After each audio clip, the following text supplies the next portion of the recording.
लखनऊ में मुख्यमंत्री योगी आदित्यनाथ की अध्यक्षता में सोमवार को कैबिनेट बैठक आयोजित की गई। बैठक में विभिन्न विभागों के 29 से अधिक प्रस्ताव रखे गए थे। शाहजहांपुर जिले के जलालाबाद का नाम बदलकर परशुरामपुरी किया गया। इसके प्रस्ताव को मंजूरी मिली है। वहीं कैबिनेट में उत्तर प्रदेश में स्टार्टअप को प्रोत्साहन देने के लिए नई नीति के साथ ही उत्तर प्रदेश में स्टार्टअप इंक्यूबेशन, स्टार्टअप इकोसिस्टम को प्रोत्साहित करने, सोसाइटी पंजीकरण अधिनियम के तहत उत्तर प्रदेश स्टार्टअप मिशन की स्थापना से संबंधित प्रस्ताव को भी मंजूरी दी गई है। इसके अलावा ओलंपिक, महिला ओलंपिक, एशियन आदि के पदक विजेताओं को सीधी भर्ती का प्रस्ताव पास किया गया है। लोक सेवा आयोग की प्रक्रिया से बाहर करके इन्हें नौकरी दी जाएगी। समूह खा और का के लिए ये है और 9 पदों पर क्रीड़ा अधिकारी, 9 पदों पर जिला युवा कल्याण अधिकारी और 23 पदों पर उप क्रीड़ा अधिकारी की सीधी भर्ती होगी। कायंस और रजत पदक विजेताओं के लिए ये पद जो है रखे गए हैं। इसके अलावा भी कई अहम प्रस्तावों पर मुहर लगी है। उत्तर प्रदेश राज्य में शाहजहांपुर जनपद की जलालाबाद जो हमारी नगर पंचायत है, जलालाबाद का नाम बदलने को लेकर के बहुत लंबे समय से लोगों की मांग थी कि भगवान परशुराम जी की वो जन्मस्थली है, उसका नाम परशुरामपुरी होना चाहिए। भारत सरकार यहां से अनुरोध पत्र भेजा गया था।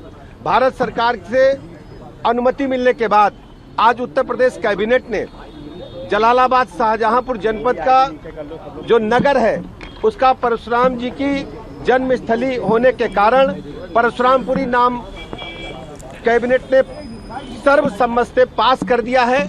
मैं पूरे प्रदेशवासियों को बहुत बहुत बधाइयां देता हूं। और इसी खबर पर ज्यादा जानकारी के साथ हमारे सहयोगी आशुतोष शुक्ला हमारे साथ जुड़े हैं, जो कि जानकारी देंगे।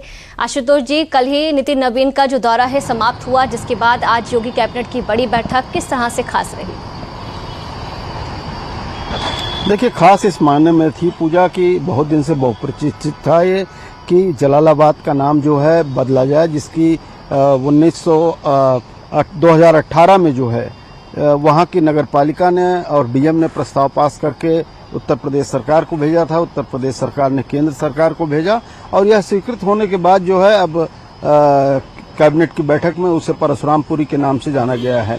जलालाबाद वास्तव में अकबर जलालुद्दीन अकबर के नाम पर जलालाबाद उसका नाम रख दिया गया था। हालांकि जलालाबाद का जो है एक पौराणिक महत्व भी है। वहाँ पर परशुराम की जन्मभूमि मानी जाती है और आज भी माना जाता है कि वहाँ के मंदिर में रखा हुआ फरसा जो है वो परशुराम जी का है। तो इस तरीके से उस पौराणिक महत्व को फिर से जागृत करते हुए उत्तर प्रदेश सरकार ने जो है वहाँ का नाम परशुरामपुरी कर रख दिया है।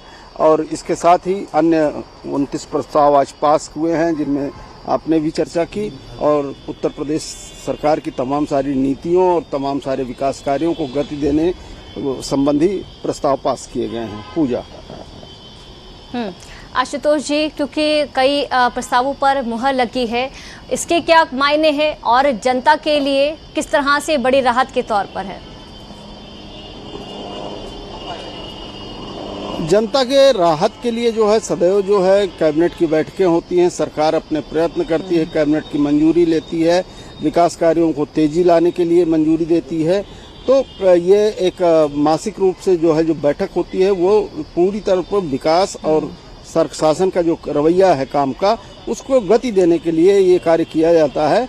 और ऐसे में जो है ये बैठक खास खाली एक स्थान के नाम के परिवर्तन को लेकर के जो बहुत प्रतीक्षित था उसको लेकर के हुई। इसके अलावा जो मेधावी खिलाड़ी हैं हमारे, उन खिलाड़ियों को लेकर के जिस तरह से सरकार ने पास किए हैं कि उनको सीधे भर्ती देने की व्यवस्था की गई है, तो ये सब उल्लेखनीय आज कैबिनेट बैठक का प्रस्ताव था। और यही कारण है कि परशुरामपुरी नाम रखे जाने के बाद जो है ये पूरी कैबिनेट की बैठक जो है काफ़ी चर्चा में है। पूजा। आशुतोष जी, बहुत बहुत शुक्रिया तमाम जानकारी के लिए।